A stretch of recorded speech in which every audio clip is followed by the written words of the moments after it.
Hey guys, I did a video on this not so long ago, but it was just a kind of rushed one at band practice.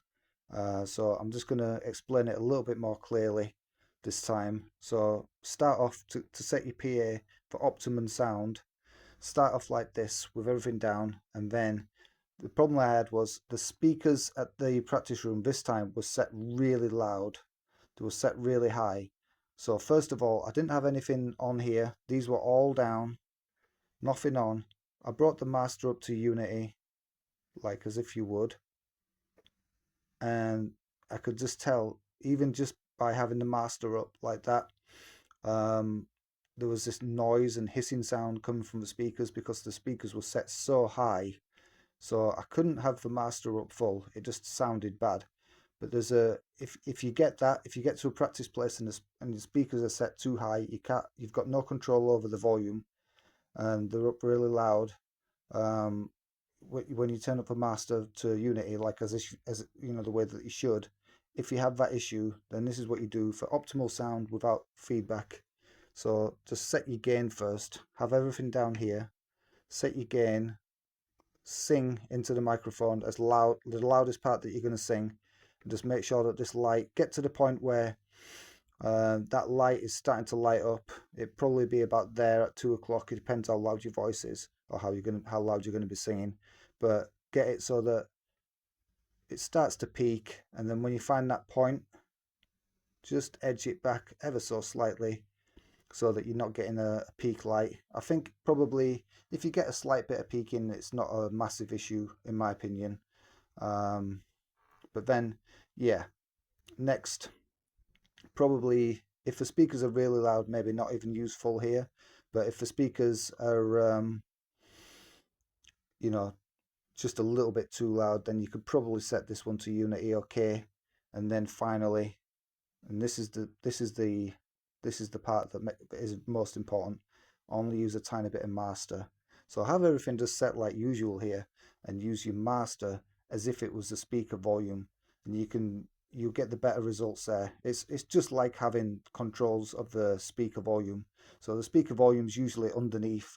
It might be set already really loud, but providing as long as you're not using too much master, then you won't have any issues. It'll still sound good, even if the speakers are set way too high.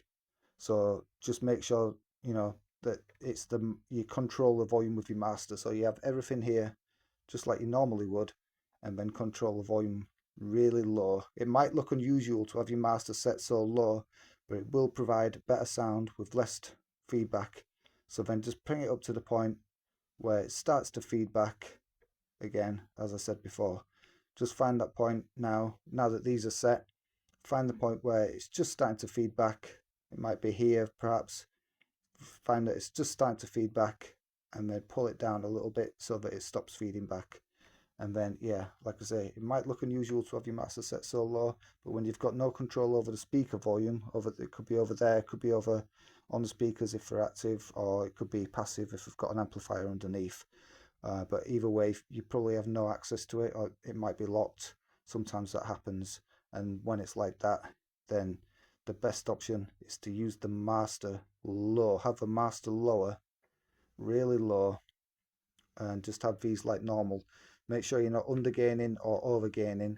Just have your gain set where you normally would, and you could have this set where it normally is, and just have your master really low. That way you're not getting a lot of hissing sound and all those kind of things from having the master up too loud, and you won't get as much feedback that way, and you won't get any issues with the vocal sound. The vocals will sound much clearer than if you were overgaining it and less feedback and things like that. If you've got the gain, don't use the gain, don't use this to control the volume. It's just with the master, and then that'll get you the best results when you're in a room like that. I talked about it in a video before. So I had the issue where it was the other way around. The speakers were set really low, and I had no choice but to set the gain as normal and have these up as high as possible to compensate for the low speaker volume, and that way you're not over gaining it again, and that's important. Thanks for watching.